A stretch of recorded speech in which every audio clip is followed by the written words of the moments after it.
Welcome to the LSU Sports Insider. We're off to a great start. Welcome to the LSU Sports Insider, brought to you by the journalists at the Advocate, NOLA.com, and the Times-Picayune. Perryn Keys on the left side of your screen if you're watching here on YouTube, along with Scott Rabalais, who's coming to you from an undisclosed location in Fort Worth, Texas, i.e. his hotel room, looks like, Yes. where he is going to get ready to watch the LSU gymnastics team, see if they cannot close it out and claim their first national title in program history. The semifinals get underway at 3:30 p.m. That should say Thursday. And the championships are going to be at 3 p.m. Saturday. We expect that LSU will make it through to the championships. We will get into that. We will also get into, of course, Rab's favorite place, the happiest place on earth.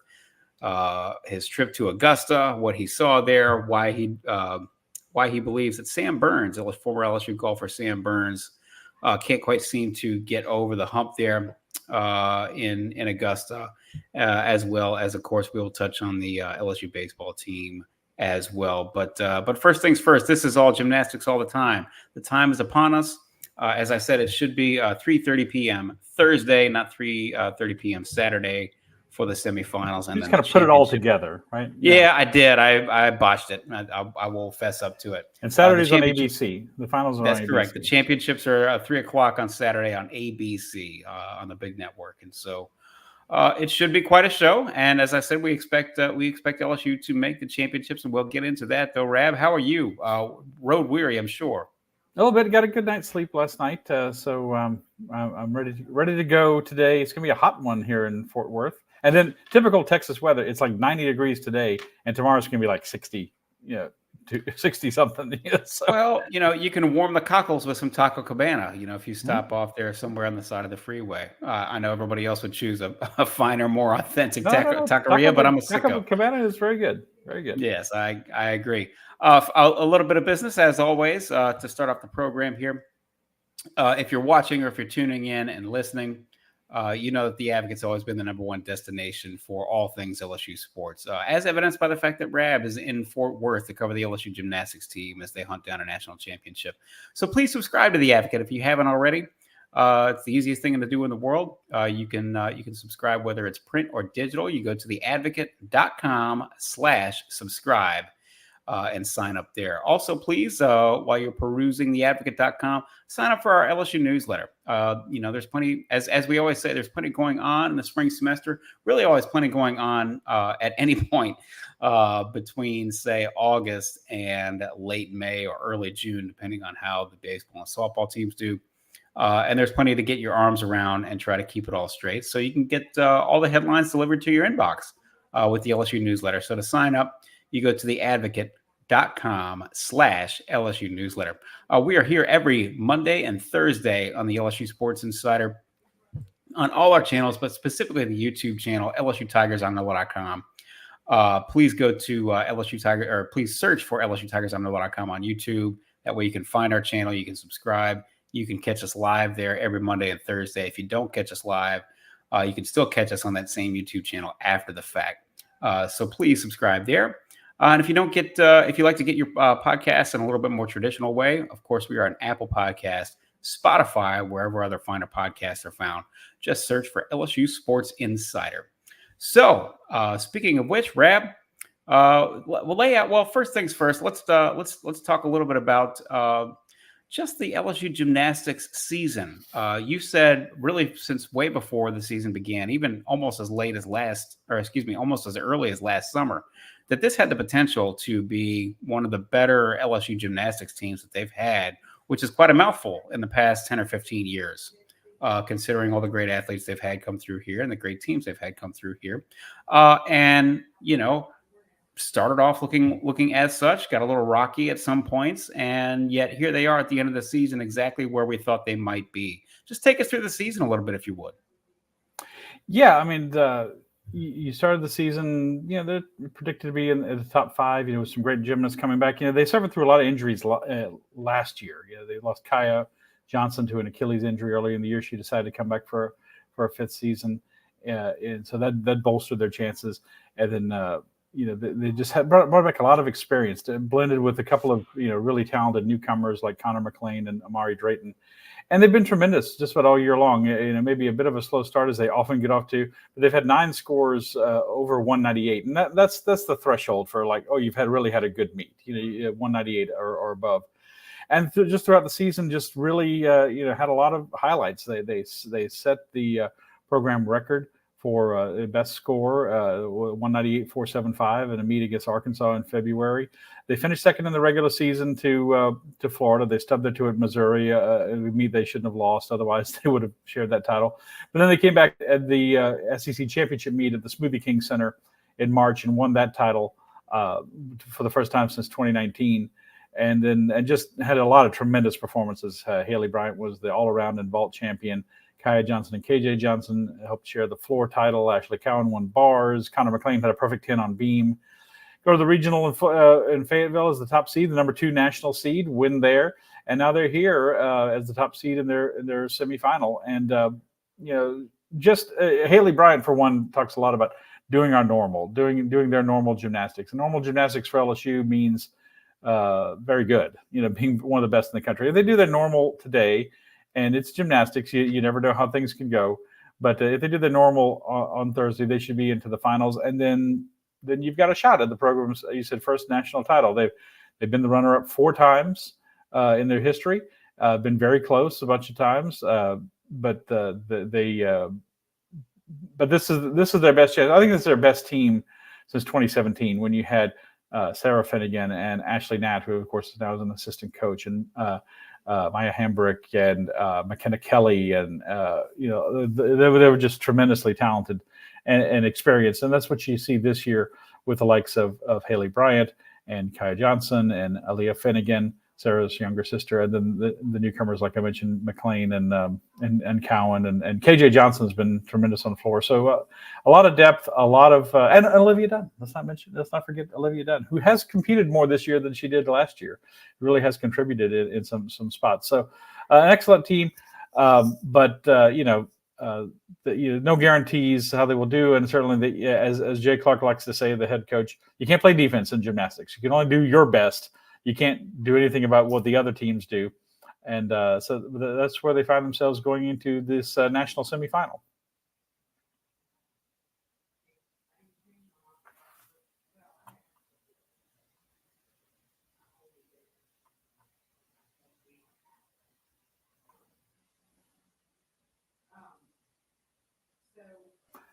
I can't hear you. I'm sorry, excuse me. You did make mention, I'm sorry, Rab, you did make mention, obviously, that they suffered through so many injuries last year, but this is a repeat trip to nationals. They did make it through to the semifinals last year and through to the finals. Now, we didn't, full disclosure here, the Advocate didn't send anybody last year, frankly, because we never say never, and miracles happen in sports all the time, but we felt fairly confident that they just, as valiant an effort as they made, and it was as gritty an effort as you'll ever see, the entirety of last season, really, considering all the injuries, but also just to get through the semifinals and through to the finals. There was very, very, very minute chance that they were going to make it through and win the championship. And so we didn't have anybody there. We had somebody on site, but not somebody on staff who was on site, just making sure that we had our bases covered on the chance that did happen. But this time is different. This time is different.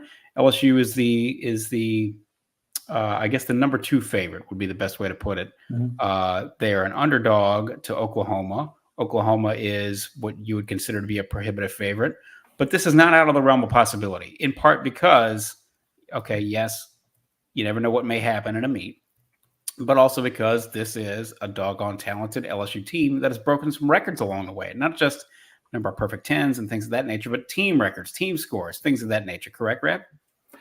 Yeah, I mean, they've, like I said, they had their best score ever in that meet against Arkansas. Haleigh Bryant set a record at the meet down at the River Center, set a program record for best score in the all-around. And, of course, she's the nation's leader in perfect 10s, active leader with 18. And she's one of 14 gymnasts to complete the career slam. She's the career slam and the season slam. She's had perfect 10s in all 4 events this year, and perfect tens for all 4 events in her career, which is rare. And winning the SEC title is it's not the NCAA title, but it's when you're beating the likes of Florida and Alabama and Kentucky, who is very good this year, and those teams, you've done something, and so that's it's been a banner year. And as Jay Clark said to us yesterday, it's been a championship season. Whatever happens here, they are a championship team, and winning the SEC and getting to nationals. This is like making it to the College World Series or the Women's College World Series. You're in that final 8, and you're trying to advance from here to that very last meet on Saturday. But this is the equivalent of that. So they've gotten this far, and that's and just like with the College World Series, once you get there, it's kind of who knows what could happen. It's a crapshoot. So that's kind of the situation you're here in now. But they really had a great season. Confident, they've gotten through with minimal number of injuries, a lot of confidence, a lot of experience, and that's what gives them a shot at that first title. Won't be easy. Oklahoma is the 2-time reigning national champion, and they're favored again. They've won 6 overall in the last 10 years, and just a dynasty. And of course, they're coming to the SEC next year. But they're the team to beat. But I've seen it before. There was one meet here, 1 year, Perryn, here in Fort Worth. And I remember an Oklahoma gymnast stepped out on floor. If they had one more gymnast touch that sideline and step out, LSU was going to win, and it could be that close. And so LSU might say they need a little help from Oklahoma to win, and LSU needs to be their very best. But at the same time, it's certainly doable for the Tigers. But they got to take care of business today. You can't win the national championship today. You can only lose your chance at it, and you got to be one of those top 2 teams in your semifinal to advance, and that's LSU, California, Stanford, and Arkansas, who also came out of the same regional LSU was in Fayetteville. Top 2 advance. LSU and Cal, clearly the top 2 teams in this regional. Stanford was unseeded. Arkansas seeded like 12th, and LSU and Cal are 2 and 3 in the country. Those are the two teams that should advance. But we've seen it before where there's random things happen. By the way, talking about last year, in last year's regional in Denver, LSU and Michigan were tied for the second spot. Denver advanced. They had to go to a tiebreaker, which meant they had to go to the 6th place scores. And you can find that video on YouTube. You want to see the drama of sports. Go to that and see the reactions from the LSU team and the Michigan team when it was determined that it was LSU was going. And for a lot of gymnasts, you got to remember, this is a sport where there's no senior tour or anything like that. You're done with collegiate gymnasts. For most of them, you're done. And for some of those Michigan gymnasts, their careers ended just like that. And it's the thrill of victory and the agony of defeat. And LSU came on here and finished 4th in the country. It was quite an achievement, but they're hoping for more this year, for sure. I do want to bring up this always just sort of fascinates me, and I think it's always a good reminder to bring this up. Maybe I'm being silly for doing so, but I really do think for the casual fan that it's what's the word I'm looking for? It's important to just sort of serve as a reminder of just how demanding the sport of gymnastics is. And I do want to come back around. You and I were talking off air, Rab, about the 2018 semifinals and championships where LSU, posted almost a 190, I think a 198.2 or something like that in the semifinals, and had they 198.27, and had they posted that score in the championships instead of the semifinals and flip-flopped the scores, it would have worked out for them. They would have won the national championship. Mm-hmm. So again, it just goes to show you that, hey, a little bit here, a little bit there, and who knows what might happen. But before we get onto that, we talked a lot about injuries, and you just said that, hey, look, there's no pro league and things of that nature. And I've said this so many times now that people probably get sick of hearing it, but it's true. If there even were a pro gymnastics league, some sort of thing as a pro American, the American Gymnastics League or something like that, most of these athletes at 22, 23, 21 years old would not be able to turn pro and continue their careers because they are already so wrecked. Their knees, their ankles, their joints, all the things that they have to. I remember this was several years ago now, Rab. If I'm not mistaken, it was Leah Finnegan, but I could be wrong. Where you just sort of detailed every single injury that she'd been through. Oh, Lexi Priestman. Yes, Lexi Priestman from Cincinnati. Yeah. I'm sorry. We just had her picture and we pointed to the different parts of her body where she'd had surgeries. It almost was like double operations. digits. Yeah, it was double digits. You don't think about gymnastics as being a physical, grueling sport because, hey, that it looks like such an art form, right? But if you just take an extra pause, I mean, they're doing 720s in the air and landing.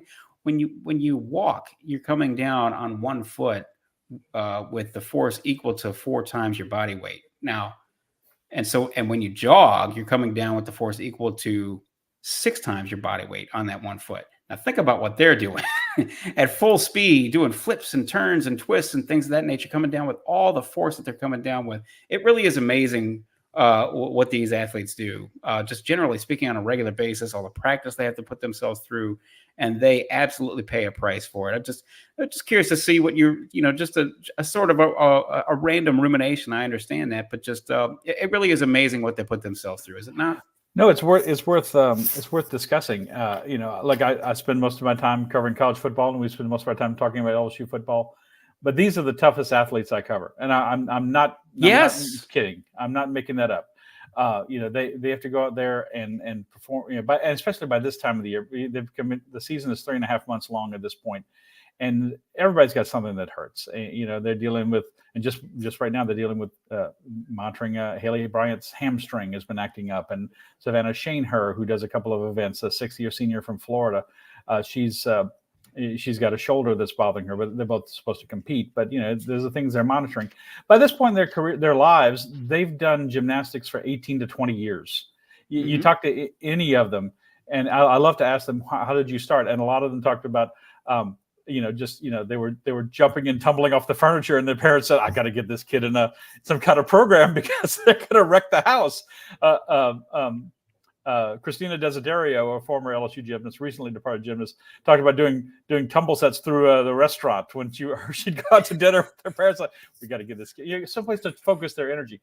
So most of them cannot remember not doing gymnastics. They started a mommy and me class or something like that at 2 or 3, and they've literally done it their whole lives. And then they get to 18, 20, 22 years old, and it's a lot. It's a lot of pounding.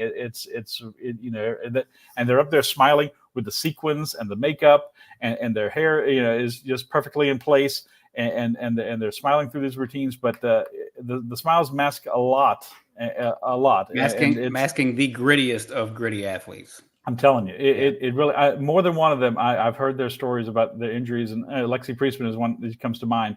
Just that, I forget how many surgeries, let's say at least 10, and she came to LSU.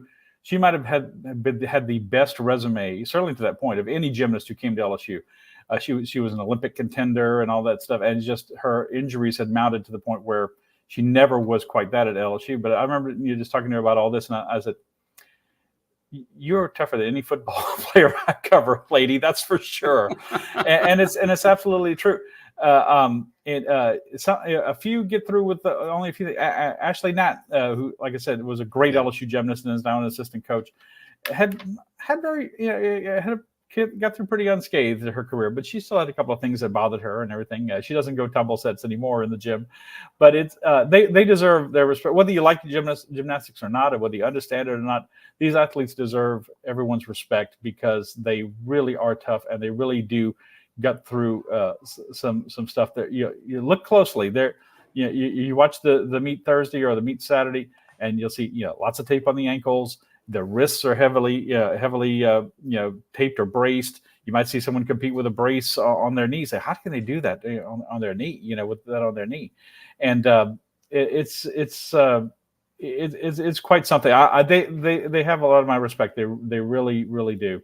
And I hope people can appreciate that part. I'm glad you brought that up because it's worth mentioning often. So let's discuss Haleigh Bryant for a moment.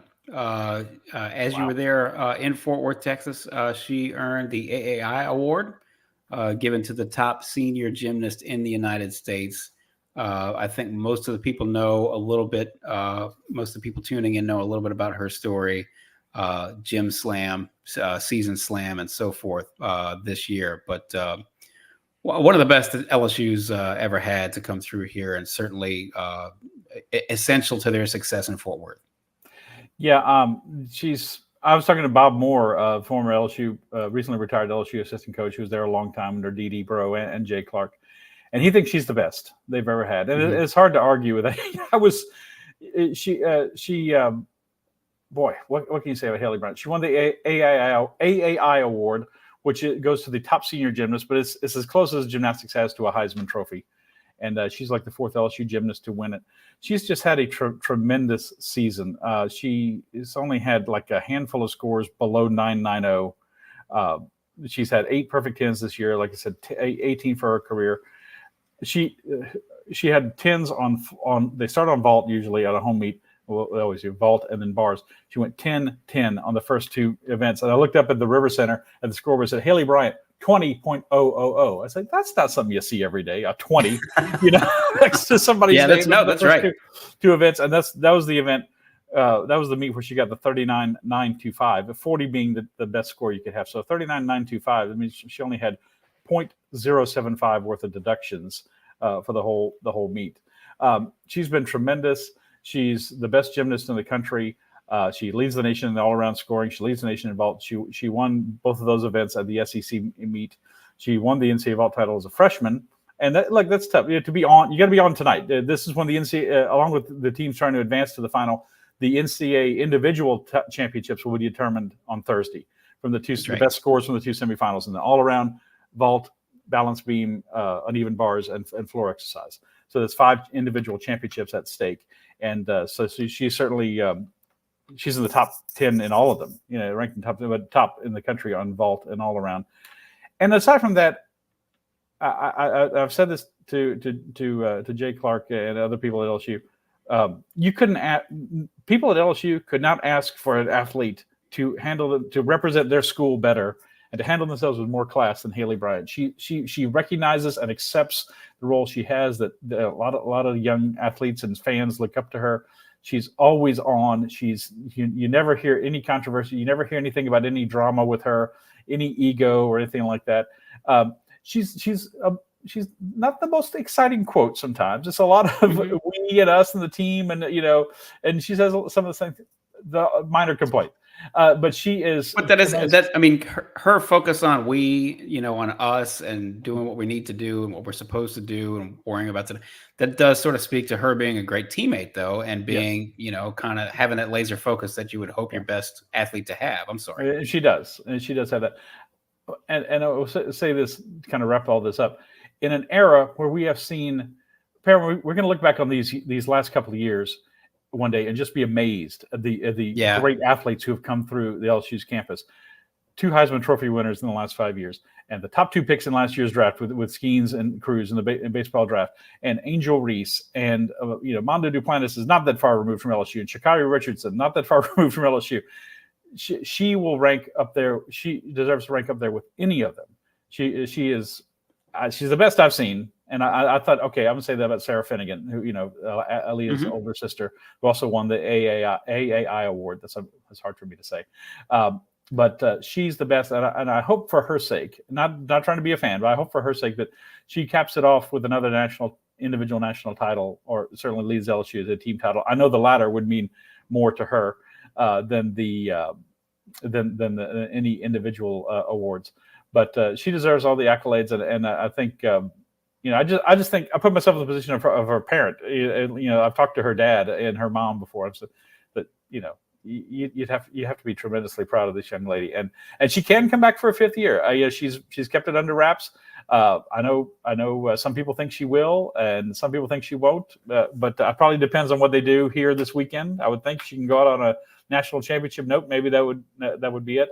But again, that's going to be it for her. Whenever she finishes here, she's done. She's not she's not going to the Olympic trials or anything like that. So unlike some other LSU gymnasts, but she's had a tremendous career, and I hope people, if they haven't ever seen her, hope they tune in to watch her today and probably Saturday to see what she can do, because she's one of the all-time great LSU athletes, not just gymnasts, all-time great LSU athletes. Hold that thought for a moment as we conduct our business. This is the LSU Sports Insider. Again, you know where to find Rad's great work and all our other writers' great work. That's at theadvocate.com and NOLA.com. Please subscribe. Support your local journalists. Nobody covers LSU like the Advocate does and like the Advocate has. So please subscribe if you haven't already, whether that's in print or digital. or some combination of both, you go to theadvocate.com/subscribe. And please subscribe to our newsletter. This is, listen, you can only get gymnastics coverage in one spot. And you can get the best of the best of the best delivered to your inbox, straight to your inbox, your phone, to your desktop. Get all the latest headlines all in one place. And that way you don't have to go scrounging all over the internet. And so to do that, to sign up for the the LSU newsletter, you sign up at theadvocate.com/LSU newsletter. We are here on the LSU Sports Insider podcast every Monday and Thursday. We're here live every Monday and Thursday. We're on all our social channels, but specifically the YouTube channel, LSU Tigers on NOLA.com. If you search for LSU Tigers on NOLA.com on YouTube, you should be able to find it. You can subscribe. That way you'll catch us live every Monday and Thursday. And if you don't catch us live every Monday and Thursday, you can catch us after the fact anytime you like, including some of our previous episodes. Wilson Alexander and I wrapped up spring football and took a look at what the LSU football program needed to add in the offseason. Spoiler alert, that is defensive tackle and maybe more than one defensive tackle. So stay up to date with all of our episodes there on YouTube. And if you don't get your podcasts on YouTube, if it's more traditional, you can follow us on Apple Podcasts, Spotify, wherever other finer podcasts are found. Just search for LSU Sports Insider. I did want to mention, excuse me, Rab, not to you just made mention of world class athletes who have come through here at LSU. I did want to make mention. We could start going down, a good ways down the list and forget several of them still. But I wanted to mention, when do you suppose? And this is something we're going to look up as we get a little bit closer to the draft. But how many schools have 4 first-round receivers in less than 5 years? I mean, these guys, you know what I'm saying? I mean, honestly, when was the last time? I mean, how many schools would just give up almost everything they've got to have one first-round receiver, to have that kind of talent running around on campus? And so Brian Thomas and Malik Neighbors are about to do exactly what Justin Jefferson and Jamar Chase did in the 2020 draft. So that's something else. And Kyron Lacey could join them next year.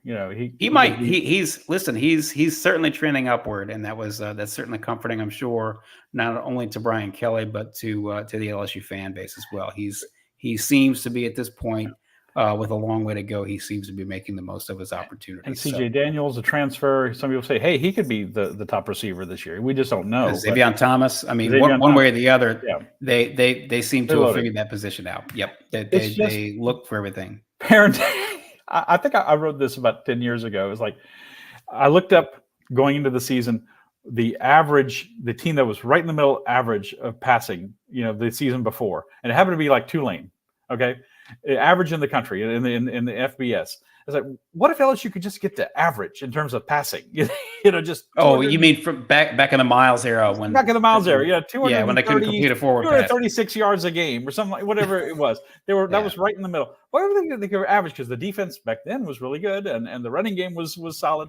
And now LSU's like, they've had. I was thinking this the other day. I was in the car. I was like, LSU's had 2 Heisman Trophy winning quarterbacks. Who would have thought 10 years ago? Who would have thought that? When is LSU ever going to have another Heisman winner? But you had 2 guys, and it's become a quarterback award, obviously. So you got to be really, really studly as a quarterback, passing and of course in Jaden's case, running, and then to have all these receivers to throw to. I mean, it's kind of a chicken and the egg thing, but it's certainly a complementary situation to have quarterbacks like those 2 throwing to receivers like the 4 you mentioned. Well, I mean, look, let's go back 10 years or so. They had Landry, and Beckham. Yeah. So enjoy some of these guys that come through. You had those guys, but there was still a very run heavy, offense back in 2011. Sure. I'm thinking more of 13. 2013. 2013. Anyway, we are getting off topic a little bit, but just be mindful and don't take for granted the number of athletes you see come through LSU, and really, for that matter, through the rest of the SEC. They really are something else. I know that's kind of a no duh type of statement, but it's easy to forget sometimes. It really is. When you're in the middle of it, it is easy to lose. Yeah. One thing before we, as we get back on to gymnastics here and sort of wrap that up, Haleigh Bryant, of course, much has been made about the gym slam, the career slam. And God bless her. I mean, just as you said, she may be the best that's ever come through LSU. But I do want to bring up for those who don't know that sort of the trend that it seems to be getting a little easier to score a perfect 10 and to notch a perfect 10. Was hoping that you could just sort of explain that to the layperson, including myself, why that is and why there seem to be why perfect 10s seem to be a little bit more common than they certainly were for years and years. That's a great question, and like a lot of things in gymnastics, it's very subjective when it comes to scoring. I would say in general it's because the gymnasts do more and more difficulty than they used to do. Now you remember, I'm trying to be as concise as possible. You got to remember, collegiate gymnasts compared to international gymnastics, which you'll see this summer at the Olympics in Paris, two very different scoring systems. In gymnastics, in college gymnastics, it's a 10-0. 10-0 is the max. So a perfect 10. And they used to be like that internationally. Now it's an open-ended scoring system. So you could have a score of 14.375 when you see Simone Biles or something like that. So is that good? How good is that? Compared to somebody else. It's kind of hard to define. And I think international gymnastics has done themselves no favors by doing that. Everyone knows you're confusing the layperson. Everybody knows what a perfect 10 is, right? And you see it. But that said, in international gymnastics, you just add difficulty upon difficulty, and you're like, well, she didn't hit the landing. I know, but she did so many difficult things in the air on the way to that landing. It's that's why the high score. In college gymnastics, you got to do it all. You have to do the difficulty and stick the landing to get a perfect 10. And I think judges the trend has been that judges are being more wowed by the difficulty that people do. Again, watching Haleigh Van Lith. Haleigh Van Lith. I'm confusing my Haleys here. Oh my goodness! Haleigh Van Lith. Breaking news. Yeah, actually, there is breaking news. Our Reed Darcy is saying she's reportedly going to TCU. So here in Fort Worth. So okay. So there is that happening while we're recording this. So it's quite interesting since I'm here across town from TCU's campus. But I think judges are more wowed by all the difficulty they do. Haleigh Bryant does like these blind landings and stuff. When she does bars, she'll flip around to the last instant and turn around and land and try to just nail that perfectly. And I've seen a lot of her 10s, okay, and some of them are more perfect than others. I've seen her, and frankly, and not to pick on her, certainly, because she's obviously, as we said, she's tremendous. I've seen her do bars where she didn't get completely to vertical. You're supposed to get straight up and down vertical on top of the bar, and I've seen her be just a little bit and she still get a 10 but I think her gymnastics and her skill set has such a momentum that it just kind of sweeps them up. Now I'll say that now in most meets during the regular season, you have 2 judges per event. At SECs and at regionals, and here you have 4 judges per event. So it's harder to get a 10. That said, we've still seen 10s. Leah Finnegan had a 10 on floor in the Fayetteville Regional. Connor McLean had a 10 on beam at the SEC Championships. So you still see it. And Connor McLean's beam, when she's on, it's one of the best in the world. It's world renowned, as Jay said. So, but that's why I think it's the more and more difficulty the gymnasts do compared to 10, 15, 20 years ago that the judges kind of give them credit for, when maybe they give them a little too much credit at times.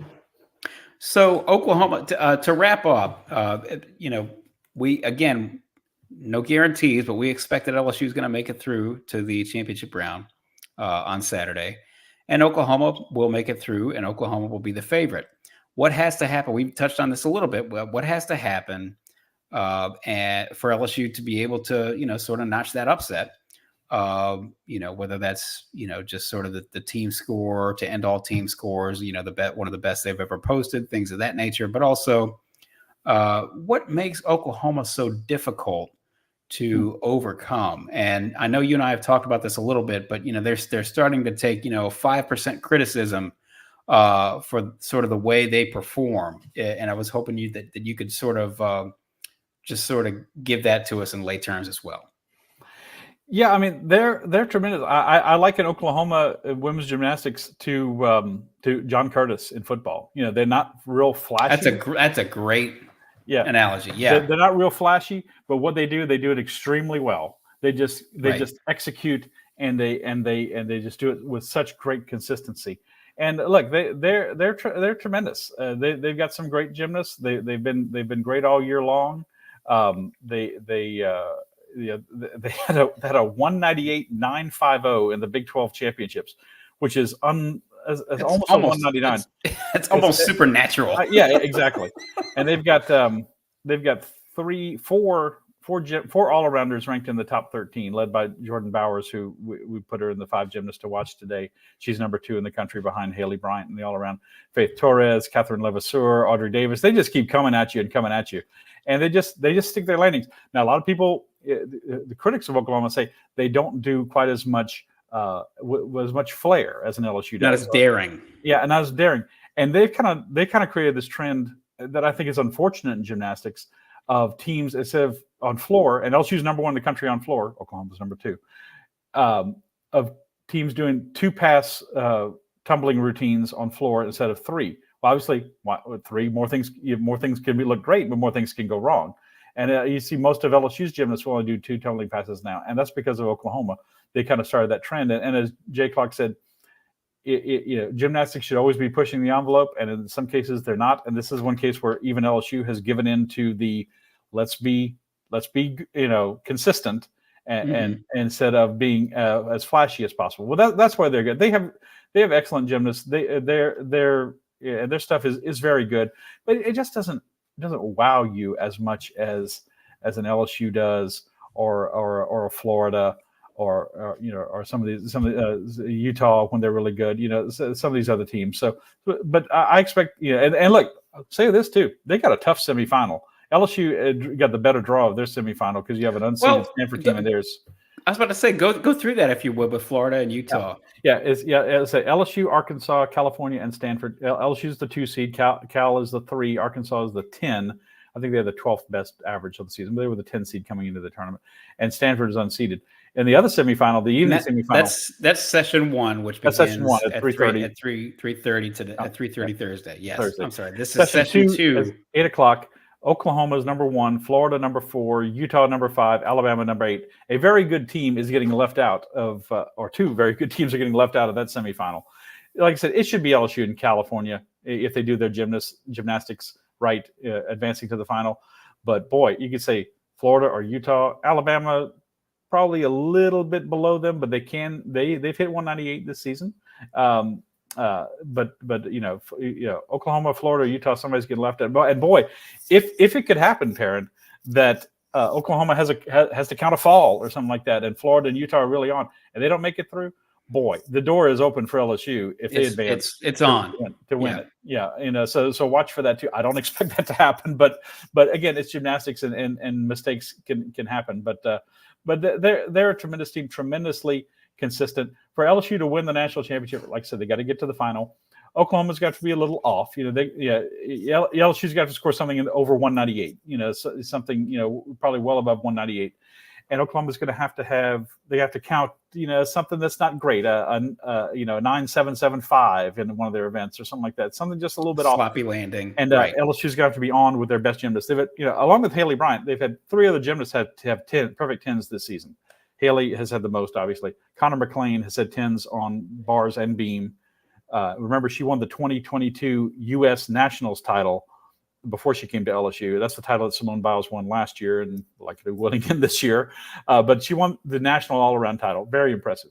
And then Kaya Johnson's had a 10 on floor, and Aaliyah Finnegan's had 3 10s on floor.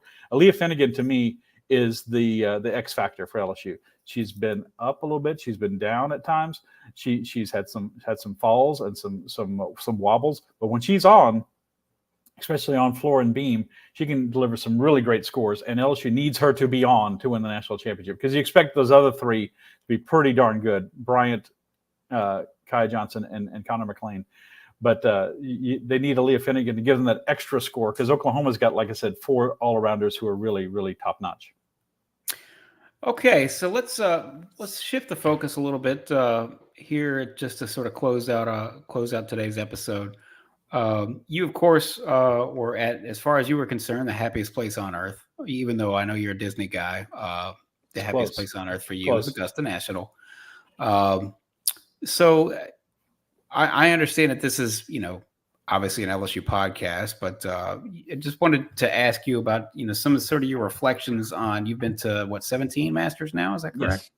Yes. Okay. And so, listen, anybody who's ever bought, I count myself among these. It's very rare that I'll watch golf on a weekend, on a given weekend, but everybody stops and watches the Masters, right?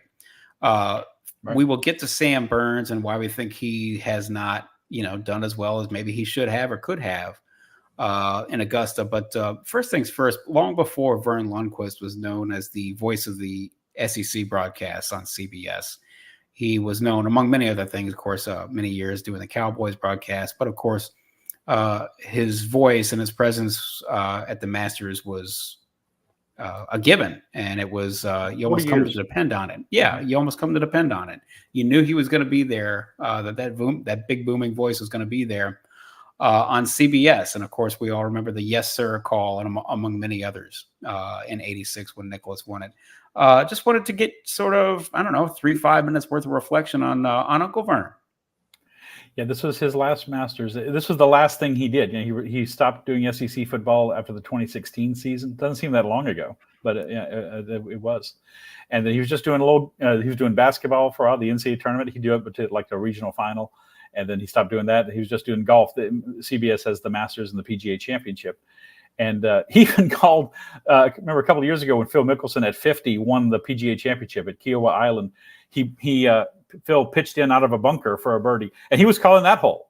So it's like great calls. Just follow Verne Lundquist around. Verne Lundquist did the Duke Kentucky regional final back in the early '90s, which is still to me the best college basketball game I've ever seen. He did Jackie Smith. Jackie Smith. He was doing the Cowboys radio. Then he's the sickest man in the world. Jackie Smith from Northwestern State dropped the touchdown pass in the end zone, and they lost to the Steelers in Super Bowl 13. And of course, Nicklaus's birdie putt at 17, the "Yes Sir," that was just perfectly timed with Nicklaus pumping his fists like that. And of course, Tiger Woods' famous chip in on 16 in 2005. The ball just trickling into the cup with the last roll. Mm-hmm. Let's see the Nike swoosh just disappear. And so this was his last year, and I had a personal moment, if I may say so. I've gotten to know Verne, over the years, from his days calling SEC football. And Sunday, I went out on the course because you got to watch when the leaders tee off. You pretty much have to watch it from the press building on TV to make sure you don't miss anything. And so I went out on the course for a couple hours to walk around, and I was over there by Butler Cabin where they do the green jacket ceremony, and Verne was getting into a little golf cart with his wife to go out to 16, and people were walking by. You walk past Butler Cabin to go to the front of the clubhouse to get your picture taken. They have these 4 stations where they'll take people's pictures for free, and they just give you a little card and you develop it when you get home or get it printed. And people were walking by and they saw him and they just start cheering, "We love you, Verne! Thank you, Verne!" They're clapping for him. They're literally applauding him, and it was a really nice moment. And there was a security guard right there by the little rope, and I said, Can I go? Would you mind if I go over and say hello to him? I really do know him. And I explained, where I was from and where I come. He said, "Okay, don't tell anybody."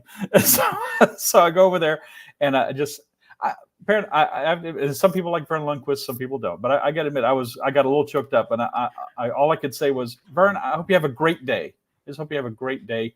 And and he was very nice. And I said, "I know everybody's pulling at you this weekend, just trying to get a piece of you." He was on the Golf Channel talking about this, and he was on CBS talking about that. But it was just, I don't know. It meant a lot to me, and you could tell he appreciated all the applause. And people have seen it's on YouTube as well. The video when Tiger Woods came through 16 in the final round, he stopped and shook hands with Verne Lundquist because they have that.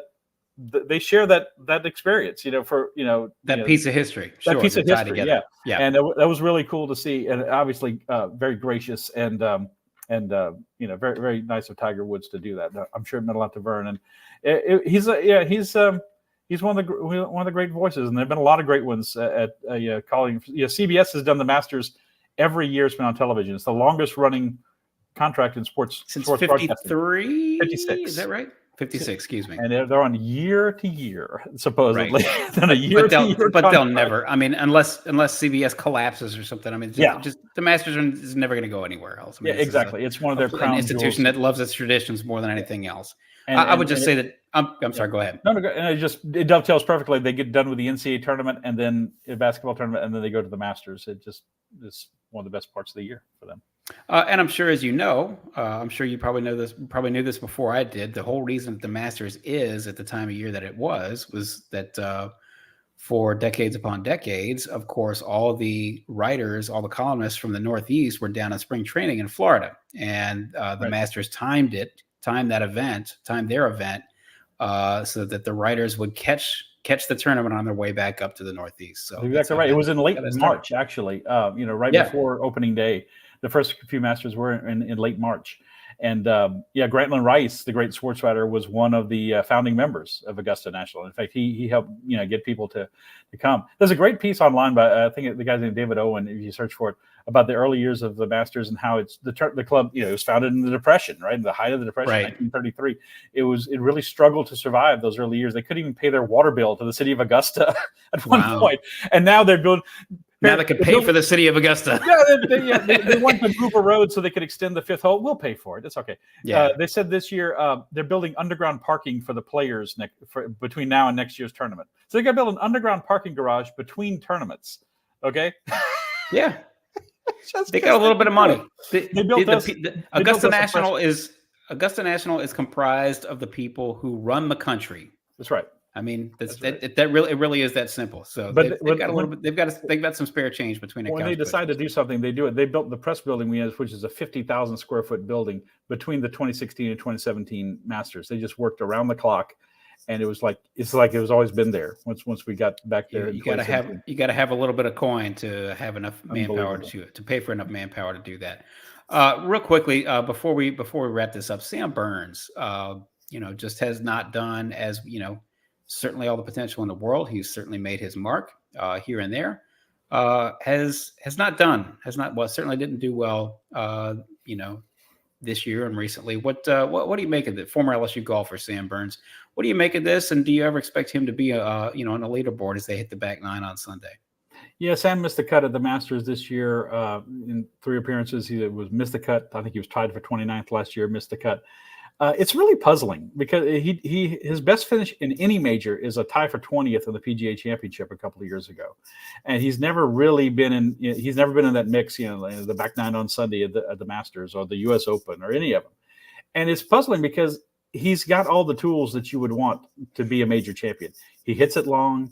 He's got a great short game and putting game. He can go really low, and he's got this even temperament. Sam is one of those guys. He doesn't get too high or too low. Not that that's a requirement, but it helps in golf. He doesn't get too high or too low. And this year, he had that special circumstance.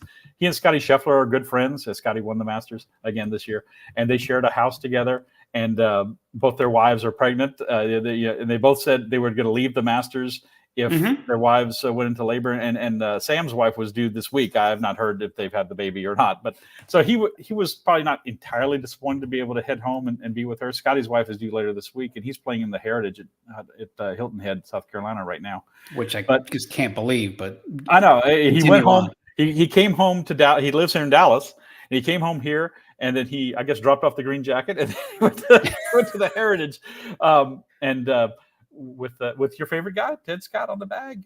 That's right. 4 Masters wins for Lafayette native Ted Scott. You do have to give it to him. You do have to give it to him. He's obviously made it. That's impressive. It's one off the record. That's one off the record. And you saw that Scotty Scheffler. I'm sorry, but you saw that Scotty Scheffler made it a point to make sure that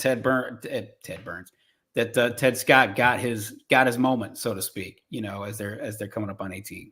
Yeah, he did, especially since his wife wasn't there to share with him. His family, his parents were there and everything. But he hadn't won a tournament before he got together with Ted, and now he's number 1 in the world and won 2 Masters and 2 Players, and all his wins are since then. But going back to Sam Burns, I don't know what it is. I gotta feel it's going to be a little bit of a mental thing by now. Just like. You just got to break what do they talk about? The pressure barrier. I remember Skip Burtman, would talk about something like the pressure barrier, and he's got to just do it. And once he does it, I think he'll be. It was like when Phil Mickelson. Why can't Phil Mickelson win a major? That was exactly what I was going to bring up. Phil Mickelson was 33 when he finally broke through, because it was year after year after year after year of quote unquote failure at the Masters, and he won in 2004 on Easter Sunday at 33 years old. And let's remember that Sam Burns is only 27.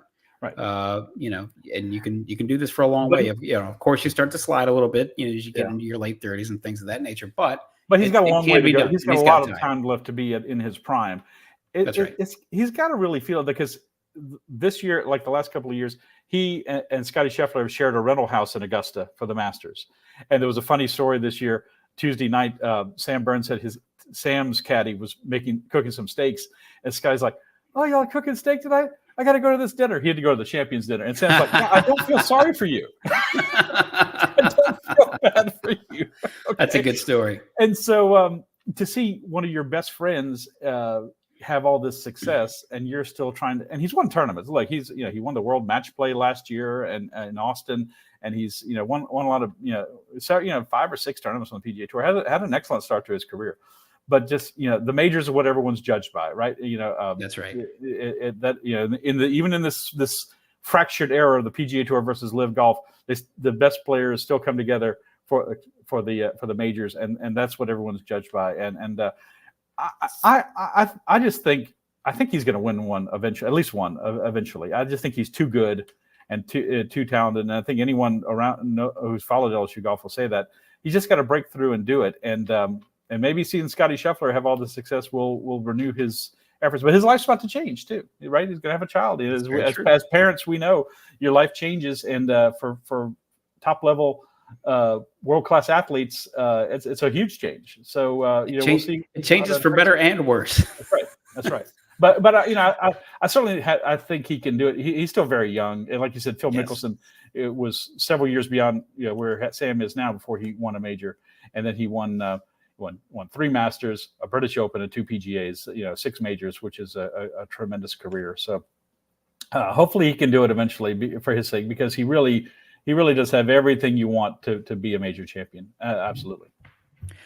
I was going to also tack on a little bit of a baseball topic here, but we're running late, and frankly, I'm not so sure that the LSU fan base at the moment has the stomach to do that. We'll see how they do with a 3-game series on the road at Missouri in Columbia, a Missouri team that looked for everything like the worst team in the SEC, maybe one of the worst teams of all time in the SEC, and looks like they're starting to turn it around under Carrick Jackson, the first-year coach, former Southern coach as well. Yeah. And nothing is right? Nothing is given, right? Yeah, they scored something like I should know this off the top of my head, but I think it was 23 runs against Florida past weekend. So, and if you're LSU, you're not in a position to take anybody for granted. So, they've got work to do. They've got lots and lots of work to do, and they may have dug themselves too deep a hole already, but we shall see.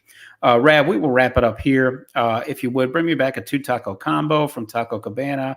I like the torn chicken. I like a little salsa verde. Okay, good, with the chips and the queso. I know that makes me a sicko for everybody who's listening in Texas, because there are taquerias on every corner. And Perryn, I'm going to write that down, because I'm saying it as the great sports writer Dave Kindred said, I cover things the old-fashioned way, with a notebook and a pen stolen from a Marriott. So that's the way. Hey, that's a tradition unlike any other, right there. So that's right. But anyway, we will wrap it up here. We appreciate everybody tuning in and listening. Again, we are here every Monday and Thursday on the LSU Sports Insider, on all our social channels, but specifically the YouTube channel, LSU Tigers on NOLA.com. Search for LSU Tigers on NOLA.com on YouTube. You should be able to find it, should be able to subscribe. You'll catch us live. And if you don't catch us live, you can catch us after the fact anyway. And if you don't catch us on YouTube, you can always catch us on Apple Podcasts, Spotify, wherever other finer podcasts are found. So please look us up. And of course, subscribe to The Advocate. Listen, nobody else is covering the LSU gymnastics team and their quest for a national championship like The Advocate. Nobody else is on site to do so, and nobody covers LSU like The Advocate from top to bottom, and that's always been the case and always will be. So please subscribe to The Advocate. Go to theadvocate.com/subscribe, and subscribe to our newsletter as well. Get everything delivered straight to your inbox. You can go to theadvocate.com/LSU newsletter. Rab, it's been a pleasure as always. Get some sleep if you can. I know you will enjoy getting off the road once you actually do for a change. And then we will try to gear up for, I guess maybe the next road trip. The next road trip would maybe be the SEC baseball tournament, but hey, maybe not. I guess we'll find out. Got the Zurich Classic soon enough. Got the Zurich Classic. That's right. That'll be fun. Yeah. So anyway, we will wrap it up here, but we appreciate everybody tuning in For Scott Rabalais, I am Perryn Keys. This has been the LSU Sports Insider.